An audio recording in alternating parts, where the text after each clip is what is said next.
Bora mergulhar na história de um amplificador que não só amplificou um som, ele simplesmente definiu o som de uma era inteira. E essa ideia é o ponto central para a gente entender por que o Vox AC30 virou essa lenda que a gente conhece.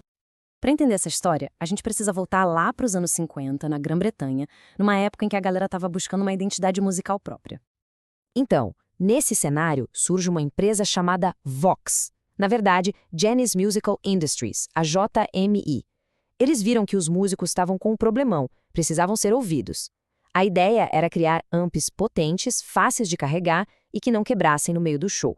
E mais, eles queriam um som que fosse a cara do Reino Unido, diferente do blues americano que estava em todo lugar.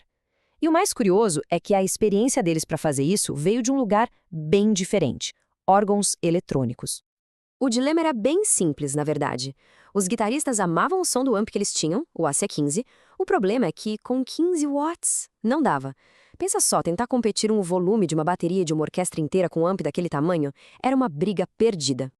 E foi aí que, em 1959, a Vox apareceu com uma solução que, sem exagero, mudaria a música para sempre. A lógica foi direta e, olha, genial. Eles simplesmente dobraram a potência do AC15. Nascia o AC30, com seus 30 watts. E para chegar nesse som, eles usaram um quarteto de válvulas EL84, que são a alma do timbre característico dele. E para jogar esse som para o mundo, a escolha foi por dois alto-falantes Celestion Aunico Blue de 12 polegadas. Uma combinação matadora. O ponto-chave é esse: a soma dessas partes todas criou um som que era único, não se parecia com nada que existia na época. E não era só sobre ser mais alto, era sobre a qualidade desse volume. E aqui está o pulo do gato. A mágica do AC30 não era ele ficar limpinho em volumes altíssimos. Pelo contrário, a beleza dele estava no jeito musical que ele começava a quebrar o som quando se aumentava o volume. Ele não distorcia de um jeito feio, ele cantava.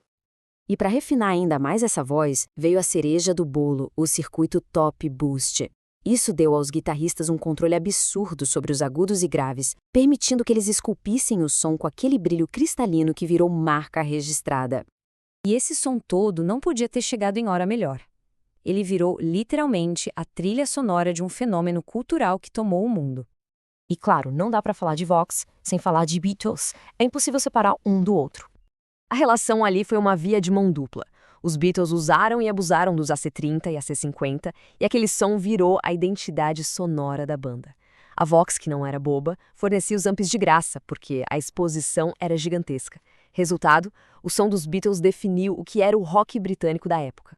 Mas é claro que não parou nos Beatles. Depois deles, uma nova leva de guitarristas geniais pegou a AC30 para criar seus próprios timbres lendários. Pega o Brian May, do Queen, por exemplo. O som dele é praticamente impossível imaginar sem um AC30 por trás. É a base de tudo. E a fórmula dele era incrível. Ele pegava um AC30, colocava o volume no talo, até o limite mesmo, e aí empurrava o sinal com um pedal de treble booster. O que saía dali? Bom, um dos timbres de guitarra mais reconhecíveis e gigantescos da história do rock. Já o The Edge, do U2, foi para um lado totalmente diferente. Ele usou justamente o som limpo e brilhante do AC30 para criar aquelas texturas, aqueles delays e paisagens sonoras que são a marca registrada do U2. E a lista não para. Do blues rock rasgado do Rory Gallagher, passando pelo rock clássico do Tom Petty, até as experimentações do Radiohead. Todo mundo achava um jeito de se expressar através desse amp. Isso só mostra o quão versátil ele é.